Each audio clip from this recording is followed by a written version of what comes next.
చంద్రబాబుకి ప్రధాని మోదీ భారీ బాధ్యతను అప్పచెప్పబోతున్నారా? భారతీయ జనతా పార్టీ దక్షిణాదిలో దూసుకెళ్లేందుకు భారతీయ జనతా పార్టీ ఏజెంట్గా చంద్రబాబు గారిని సెలెక్ట్ చేసుకున్నారా మోడీ అంటే అవుననే సమాధానం ఇస్తున్నారు కొంతమంది రాజకీయ విశ్లేషకులు.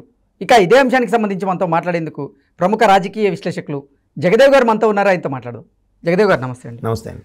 జగదేవ్ గారు, ప్రధాని మోదీ బాబుకి భారీ బాధ్యత అప్పచెప్పారని, ఉత్తరాదిలో బలంగా ఉన్నటువంటి బీజేపీ ఇప్పుడు దక్షిణాదిలో కూడా తన బలాన్ని పెంచుకునే దిశగా అడుగులు వేస్తోంది. అందులో భాగంగా దక్షిణాదిలో భారతీయ జనతా పార్టీ దూసుకెళ్లేందుకు చంద్రబాబు గారిని మోదీ తమ ఏజెంట్గా ఎన్నుకున్నారు అంటూ కూడా ఒక వార్త ఇప్పుడు సోషల్ మీడియాలో చక్కర్లు కొడుతూ ఉంది. ఏంటి ఆ వార్తలో వాస్తవం ఉందంటారా?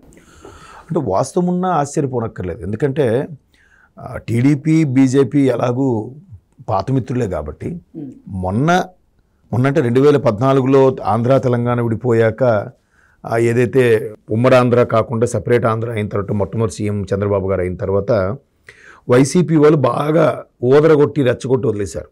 స్పెషల్ స్టేటస్ తేలేదు, చంద్రబాబు గారిని గెలిపించుకున్నా కూడా ఏమీ చేయలేదు అన్నట్టుగా.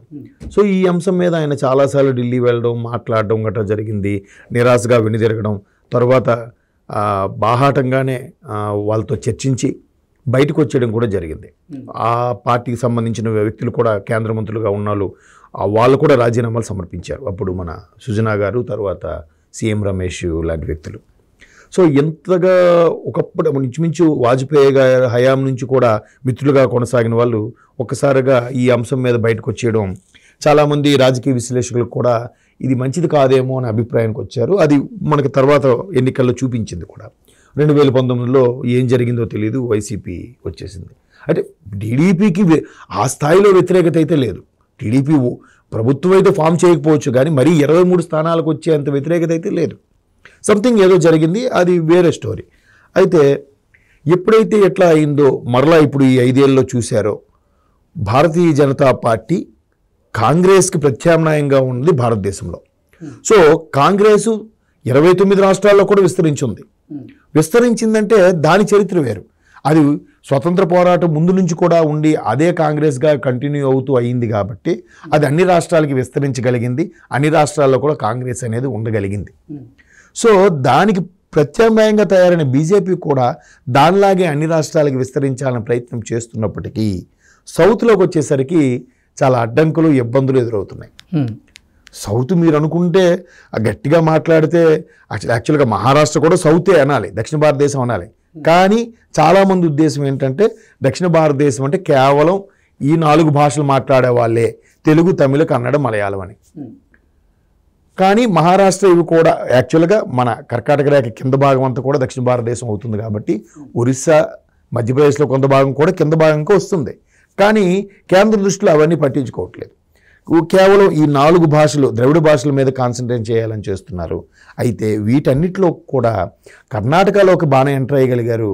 కేరళలో కొన్ని రకాల వివాదాలను బాగా హైలైట్ చేసి ఎంటర్ అవ్వగలుగుతున్నారు. కానీ తెలుగు రాష్ట్రాలకు వచ్చేసరికి తెలంగాణలో మోస్తరుగా ఎంటర్ అయ్యారు. ఆంధ్ర, తమిళనాడులోకి ఎంటర్ అవ్వలేకపోతున్నారు.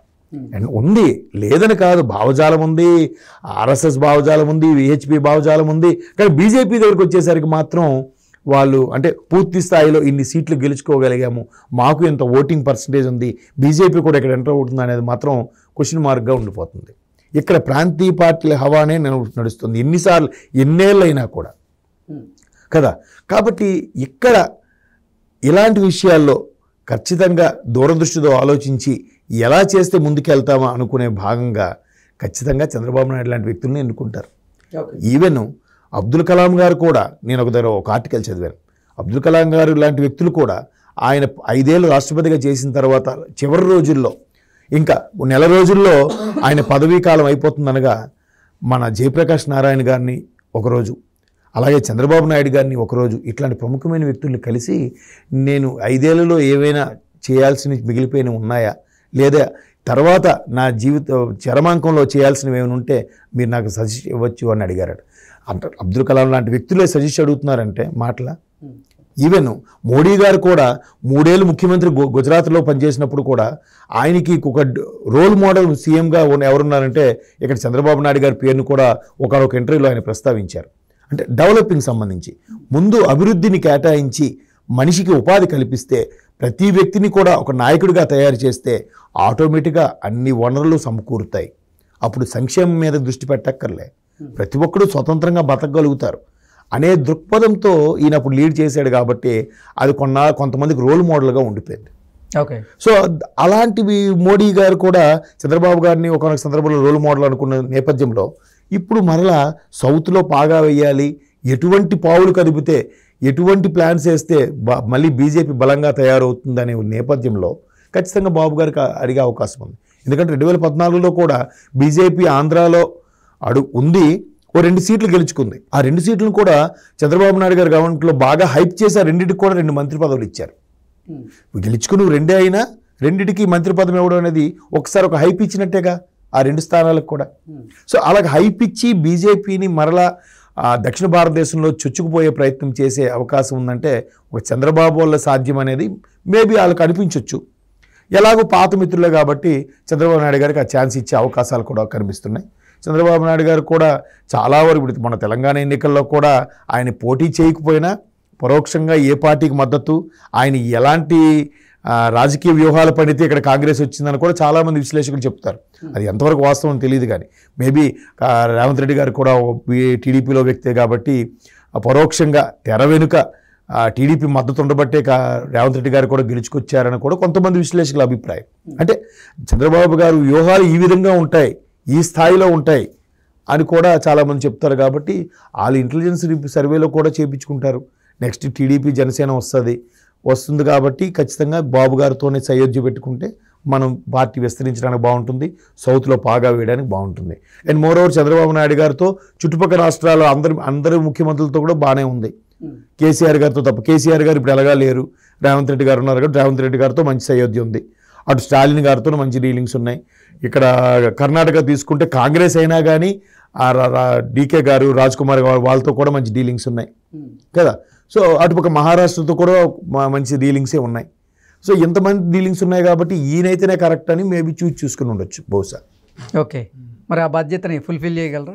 ఖచ్చితంగా చేస్తారు.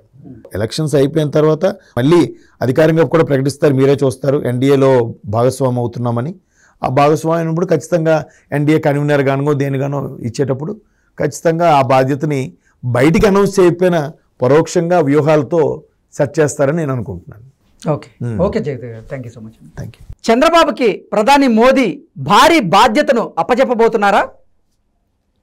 భారతీయ జనతా పార్టీ దక్షిణాదిలో దూసుకెళ్లేందుకు భారతీయ జనతా పార్టీ ఏజెంట్గా చంద్రబాబు గారిని సెలెక్ట్ చేసుకున్నారా మోడీ అంటే అవుననే సమాధానం ఇస్తున్నారు కొంతమంది రాజకీయ విశ్లేషకులు.